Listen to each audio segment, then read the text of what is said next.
Okay, तो आज हमारी एमपीटी क्लास है। इस क्लास के अंदर हम दो तीन चीजें डिस्कस करेंगे। पहले तो हम ओवरऑल सिलेबस देखेंगे कि एमपीटी का क्या सिलेबस है और हम उसको किस तरह प्रिपेयर करें ताकि हमारे हाईएस्ट मार्क्स आ सकें। ठीक है। सेकंड चीज हम ये देखेंगे कि अगर हमें कोई क्वेश्चन नहीं आ रहा, क्योंकि ऐसा होगा और ऐसा लाजमी होता है एमपीटी के अंदर स्पेशली, कि हमें कुछ ऐसे क्वेश्चंस होते हैं जो नहीं आ रहे होते, क्योंकि ऑब्वियसली सबको 200 क्वेश्चन सारे नहीं आते होंगे। ठीक है। तो उस केस में आप किसको टिक करना है, आपको कौन सा ऐसा पॉसिबल आंसर होगा, ऑप्शन होगा जिसको आप टिक करेंगे, और उस केस में हो सकता है ज्यादा चांसेस हैं कि आपका वो जो आंसर है वो करेक्ट हो। ठीक है। थर्ड, मैं आपको यूनाइटेड नेशन के कुछ एमसीक्यूज पढ़ाऊंगी फॉर एमपीटी, जो कि हर साल आपको एमपीटी में दिखेंगे। किसी भी तरह से आ सकते हैं, आपके करंट अफेयर्स वाले पोर्शन में आपको नजर आएंगे। और मेरे करंट अफेयर्स वाले कुछ स्टूडेंट्स भी यहाँ पे हैं, तो उनका वो यूनाइटेड नेशन ऑर्गेनाइजेशन वाला जो टॉपिक है वो थोड़ा सा 20% वो यहाँ से कवर हो जाएगा। ठीक है। बाकी जो 80% है वो मैं इंशाल्लाह आपको अपनी करंट अफेयर क्लासेस के अंदर ही समझाऊंगी। ठीक है, तो स्टार्ट करते हैं एमपीटी से। एमपीटी बेसिकली होता क्या है और बनाया क्यों गया है। एमपीटी का जो मेन मकसद था बनाने का, पहले आपको पता है कि एमपीटी नहीं हुआ करता था। 2021 से जो है वो एमपीटी स्टार्ट हुआ है, और इसको बनाने की जो मेन वजह थी वो ये थी कि बहुत ज्यादा स्टूडेंट्स अप्लाई करते थे फॉर सीएसएस, और उस केस में ऐसे स्टूडेंट्स भी होते थे जो कि नॉन सीरियस होते थे। ठीक है। उस वजह से उन्होंने एमपीटी वाला सिस्टम निकाला, ताकि वो स्टूडेंट्स अलग हो सकें जो नॉन सीरियस हैं और जिनको इतनी नॉलेज नहीं है। बट अनफॉर्चुनेटली ये वाला जो तरीका है ये बिल्कुल उल्टा होता है, यानी आपको ऐसे स्टूडेंट्स देखने को मिलेंगे जिनको कुछ भी नहीं आता होगा और उनका एमपीटी क्लियर होगा। ठीक है। और ऐसे स्टूडेंट्स देखने को मिलेंगे जो कहेंगे कि हम 3 साल से पढ़ रहे हैं, 4 साल से पढ़ रहे हैं, और जो एमपीटी है हमारा रुक गया है। ऐसे स्टूडेंट्स भी आपको मिलेंगे। तो ये क्या केसेस हैं इनको पहले डिस्कस करते हैं। ठीक है। वो स्टूडेंट्स जो कहते हैं कि हम एमपीटी में निकल गए हैं और उन्होंने कुछ नहीं पढ़ा था, ठीक है, ये स्टूडेंट्स इस वजह से क्लियर हो जाते हैं कि एमपीटी के अंदर कुछ ऐसे क्वेश्चंस आते हैं जिनके ऑप्शंस जो है ना वो काफी रेलेवेंट होते हैं। जैसे फॉर एग्जांपल अगर आप यूपीएससी वाले एग्जाम से भी कुछ क्वेश्चंस उठाए जाते हैं। एक आपके पास क्वेश्चन इस तरह का आया था, 100 में से आप कितनी बार 10 माइनस करेंगे। ठीक है। इसके कुछ ऑप्शंस थे जिसके अंदर दो ऑप्शंस थे। एक ऑप्शन था एक बार माइनस करेंगे, और एक ऑप्शन था कि आप 10 बार माइनस करेंगे। अगर मैं अभी आप सबसे पूछूं कि इसका क्या आंसर होगा, तो आप में से ज्यादातर लोग यही बताएंगे कि इसको 10 बार माइनस कर सकते हैं 10 को। बट इसका जो आंसर है वो ये नहीं है। इसका आंसर ये है कि आप इसको सिर्फ एक बार माइनस कर सकते हैं। उसकी वजह यह है कि आप एक बार जब माइनस कर देंगे तो वो 90 हो जाएगा, वो 100 नहीं होगा। तो एमपीटी के अंदर अनफॉर्चुनेटली इस तरह के क्वेश्चन आते हैं जिनका कोई लेना देना नहीं होता, आपकी नॉलेज से इतना ज्यादा लेना देना नहीं होता। इसलिए जो बच्चा तुक्का मार रहा होता है उसको जाहिर है उसको सॉल्व ही नहीं करना। ठीक है। उसको पता है उसने नहीं पढ़ा हुआ, उसने सॉल्व नहीं करना है, तो उसने तुक्के ही मारने हैं। बट जिसने पढ़ा हुआ होता है उसके अंदर भी दो ऑप्शंस आते हैं। ठीक है। क्योंकि एग्जामिनर को ये पता है कि इसने यूं पढ़ा होगा तो उसको वो आंसर भी दूंगा, और जो उसने ज्यादा गौर से नहीं पढ़ा होगा उसको वो वाला ऑप्शन भी दूंगा। तो जिसने पढ़ा होता है ना वो इस बात पे पिसता है कि उसको जो रेलेवेंट आंसर लग रहा होता है वो उस पर टिक करके आ जाता है, और उसके जो मार्क्स हैं वो कम हो जाते हैं एज कम्पेयर टू दूस जो कि सिर्फ तुक्का मार रहे होते हैं। ठीक है। तो ये एक हार्श रियलिटी है एमपीटी की, जो कि मुझे पता है सही नहीं है आप लोगों के लिए सुनना, और आप लोगों को काफी बुरा फील हो रहा होगा उसको सुन के। बट ये एक रियलिटी है। ठीक है। तो आप लोगों को दोनों केसेस में ये नहीं सोचना कि आप लाइक हैं या ना लाइक हैं। अगर किसी का अल्लाह ना करे एमपीटी वैसे तो नहीं रुकेगा इंशाल्लाह, लेकिन अगर किसी का रुक जाता है तो ये आपकी नॉलेज जज नहीं करता। ठीक है। एमपीटी का आपकी नॉलेज से कोई लेना देना नहीं। अब हम आते हैं कि हम इसको कवर कैसे करेंगे। ठीक है।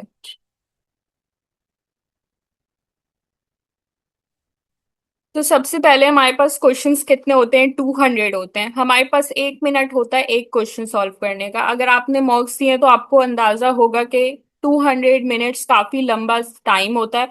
और इसके अंदर इजीली आप सारे क्वेश्चंस कर लेते हो, ठीक है।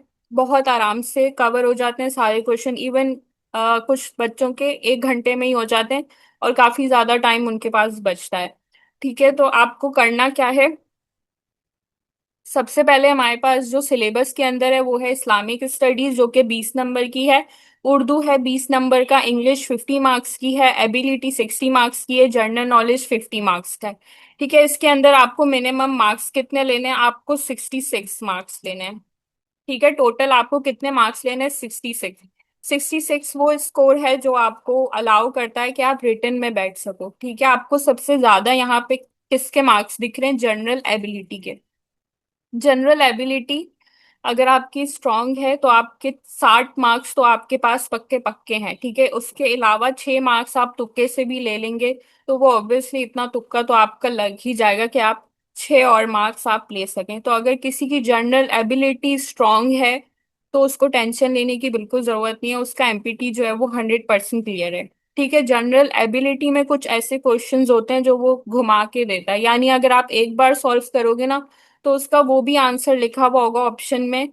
और अगर उसको फर्दर सॉल्व करोगे तो उसका जो सही आंसर होगा वो भी ऑप्शन में लिखा होगा। तो उसको काफी गौर से पढ़ना है आपने, जनरल एबिलिटी वाले क्वेश्चंस को स्पेशली। जैसे अभी मैंने ये 100-10 वाला बताया था आपको, कि 100-10 वाले का ऑप्शन 1 था। ठीक है, तो इस तरह के आपके पास क्वेश्चन आते हैं जिसमें आपको थोड़ा सा दिमाग लगाना पड़ता है। ठीक है, और अगर किसी की एबिलिटी स्ट्रांग नहीं है तो वो क्या करेगा। ठीक है, इस्लामिक स्टडीज जो है ना उसके अंदर ऐसे क्वेश्चंस आते हैं जो ऑलरेडी आपके सीएसएस के पास पेपर्स के अंदर आए हुए होते हैं। यानी एमपीटी के अंदर जितने भी आपको इस्लामिक स्टडीज से रिलेटेड क्वेश्चंस मिलेंगे वो ऑलरेडी सीएसएस के पास पेपर्स में रिपीट हुए होंगे। यानी अगर आपने सीएसएस के 10-15 साल वाले जो मेन जो सब्जेक्ट है इस्लामिक स्टडीज का जो 100 मार्क्स है उसकी बात कर रही हूँ मैं। ठीक है, उसमें से ही रिपीट होते हैं। तो इस्लामिक स्टडीज आपने कहाँ से कवर करनी है।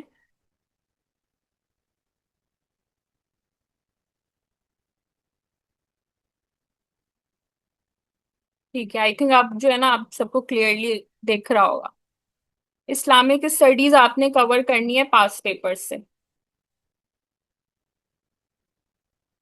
सीएसएस के पास पेपर से, वो वाला सब्जेक्ट जो 100 मार्क्स का होता है उसके पास पेपर से कवर करनी है।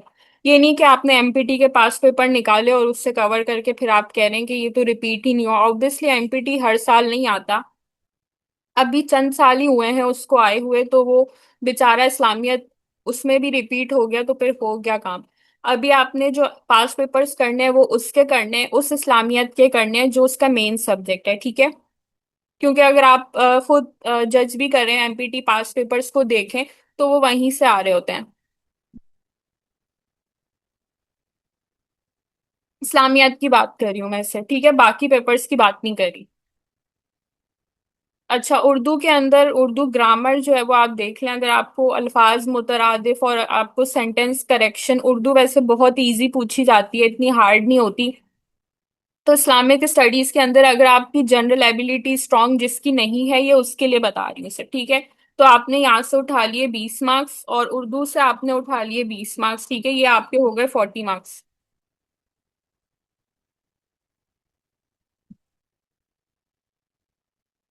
सना, मैं आपको रिमूव कर दूंगी यहाँ से। आपके जो भी पर्सनल रिलेशंस है ना वो आप आपस में कांटेक्ट करके कर सकते हैं। ठीक है, ये मेरी क्लास है फॉर एमपीटी। मैं यहाँ रिश्ते कराने नहीं आई हूँ कि आप एक दूसरे को बातें कर रहे हैं, मैसेजेस कर रहे हैं। ठीक है, B mature, otherwise I will remove you.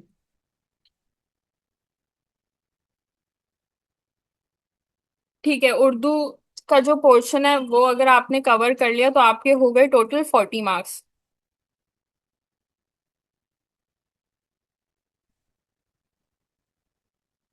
ठीक है, अच्छा, इंग्लिश के अंदर आप जो है वो 50 मार्क्स इसलिए नहीं ले सकते क्योंकि उसके अंदर वोकेबलरी आती है। ठीक है, सिनोनिम्स आते हैं, एंटोनिम्स आते हैं। ठीक है, सिनोनिम्स और एंटोनिम्स के अंदर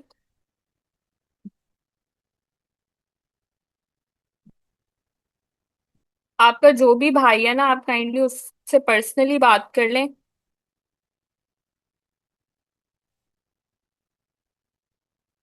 इमेच्योरिटी ना दिखाएं यहाँ पे।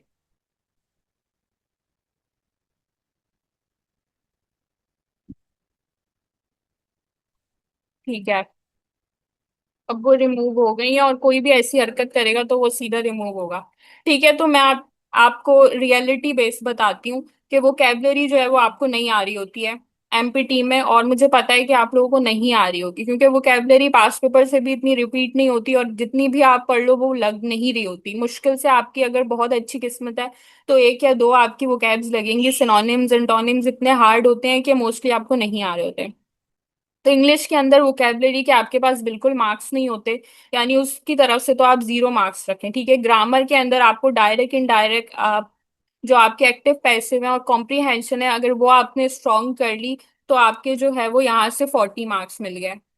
तो इजीली आपके जो है ना 80 मार्क्स यहाँ से आराम से कवर हो जाएंगे।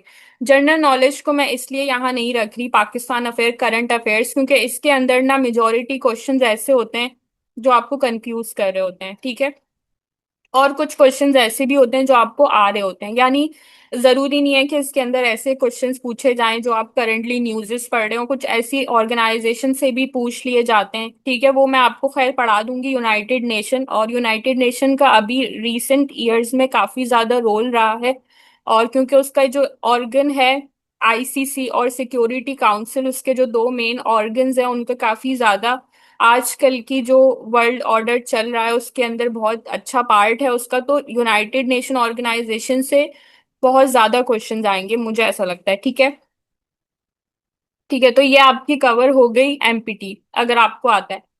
और कुछ क्वेश्चंस आपके ऐसे होंगे जो आपको नहीं आ रहे होंगे, तो उन केस में आपको क्या करना है। ठीक है, लेट्स सपोज मेरे पास एक क्वेश्चन है जिसका मुझे आंसर पता है। लेट्स सपोज एक मेरे पास इस्लामिक स्टडी से ही रिलेटेड क्वेश्चन है जिसका ऑप्शन मुझे 100% लगता है कि बी है। ठीक है, मैं 100% श्योर हूँ कि बी है, और मुझे सेकंड वाला नहीं आ रहा। ठीक है, ये मेरा फर्स्ट था, और जो मेरा नंबर 2 पे था वो मुझे नहीं आ रहा। पहली चीज मैं ये कर सकती हूँ कि मैं उसको गौर से पढूं कि कौन से नहीं है। मैं मुझे लग रहा है कि डी वाला नहीं है, उसको मैंने कट कर दिया। मुझे लग रहा है सी वाला नहीं है, उसको मैंने कट कर दिया। ए और बी में से मुझे जो रेलेवेंट लग रहा है उसको मैं टिक कर दूंगी। ठीक है, अगर इतना भी नहीं आ रहा, बहुत ज्यादा बुरी किस्मत आपकी चल रही है कि आप उसको कट भी नहीं कर पा रहे हो, बिल्कुल ये ऐसा क्वेश्चन आ गया है जो आपको बिल्कुल अंदाजा नहीं है कि इसका क्या ऑप्शन होना चाहिए, उस केस में जो ऊपर वाले का आंसर होगा आप सिंपली नीचे वाले का भी वही आंसर लिख दोगे। ठीक है, ये है आपका तुक्का। तुक्के वाले केस में मैं बता रही हूँ, अब मैं ये नहीं बता सकती कि ये 100% ठीक है या नहीं है, क्योंकि सीएसएस के एमपीटी के पास पेपर्स में और जितने भी कॉम्पिटिटिव एग्जाम है उसके अंदर आप एक ऑप्शन देखेंगे ये वाला, तो नीचे जो है वो 7-8 ऑप्शन जो है वो बी ही होंगे। बहुत ज्यादा एमपीटी के कीज में अगर आप अभी भी उठा के सर्च करके देखना चाहो तो उसके अंदर आपको यही मिलेगा कि एक आंसर जो है वो सेकंड वाला उसी तरह का आंसर है। ठीक है, सेकंड केस में आप क्या कर सकते हो, एक सेकंड मैं इनको एडमिट कर लूं।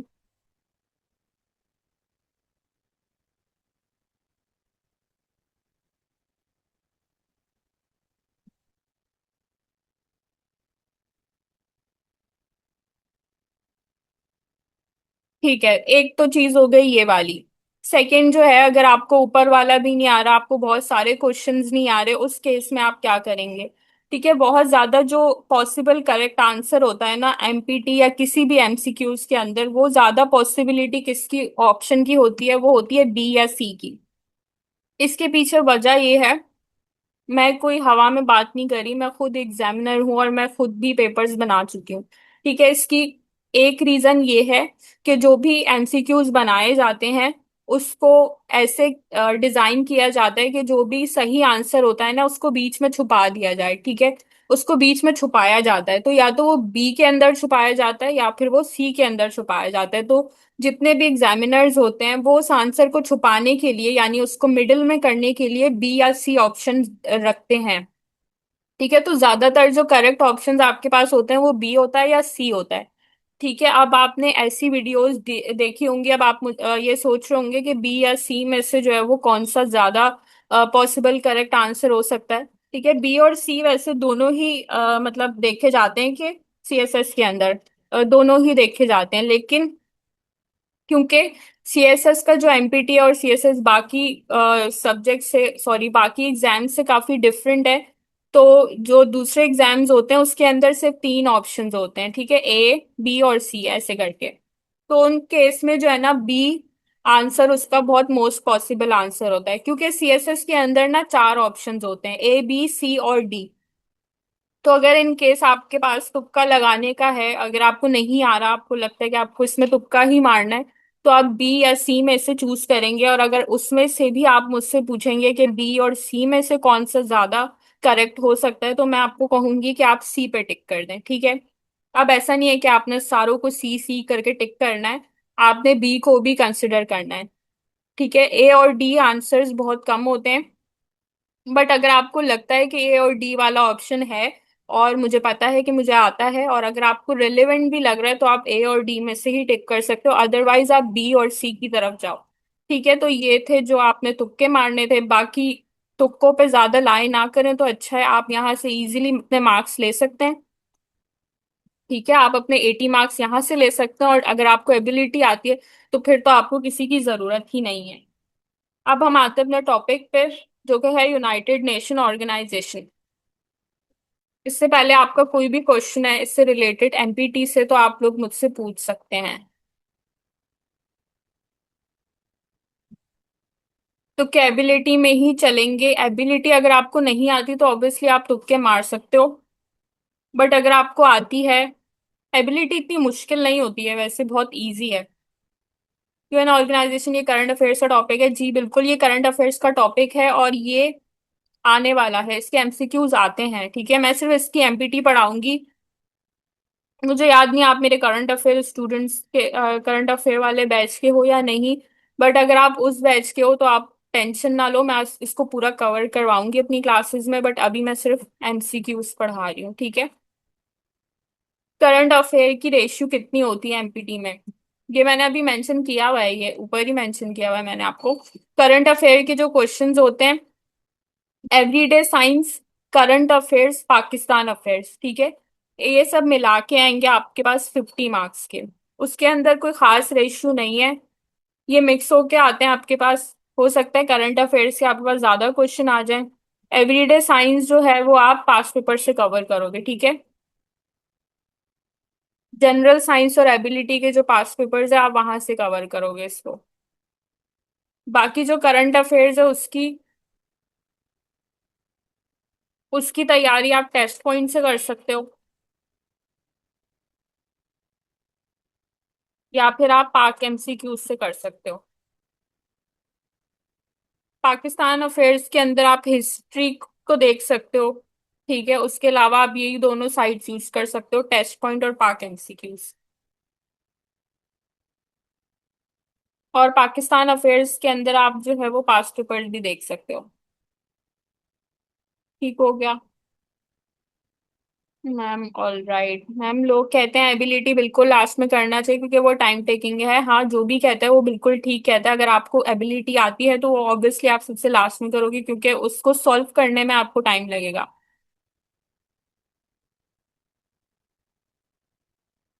करंट अफेयर्स में जो 2025 से रिलेटेड ही पूछेंगे, या 2025 का भी देखें, 2024 का भी देखें?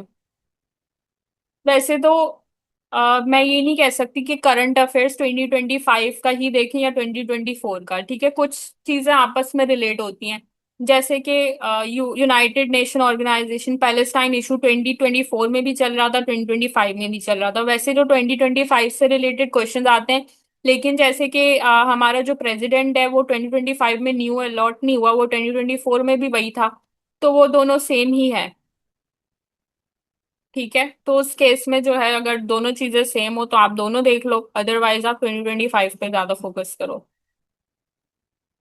ठीक है। अब जैसे ही आप एमपीटी करने बैठोगे, आपको जो है वो अपना पेपर है उसके ऊपर आप मार्क करोगे, छोटा सा आप डॉट डॉट लगा के सबको एक साथ मार्क करोगे। ये नहीं कि आपने पहले एक एमसीक्यूज मार्क किया, उसके बाद आपने वो अपना पेपर उठाया, उसको आपने फिल किया। इस तरह करेंगे तो आपको बहुत ज्यादा टाइम लगेगा, आपने पहले सबको एक साथ टिक करना है, ठीक है, आपका जो भी क्वेश्चन पेपर है उसके ऊपर या तो डॉट लगा लें या फिर हल्का सा टिक कर लें, जो भी आपको ठीक लगे। उसके बाद जब आपके सारे एमसीक्यूज हो जाएं तो उनको एक साथ ही आप फिल कर लें, ठीक है, शीट पे। अगर आप एक एमसीक्यूज करेंगे फिर एक फिल करेंगे फिर एमसीक्यूज करेंगे फिर एक फिल करेंगे तो उससे काफी ज्यादा टाइम वेस्ट होगा, ठीक है।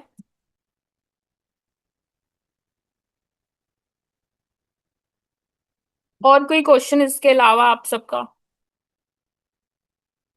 एमपीटी से रिलेटेड कोई क्वेश्चन है आप सबका?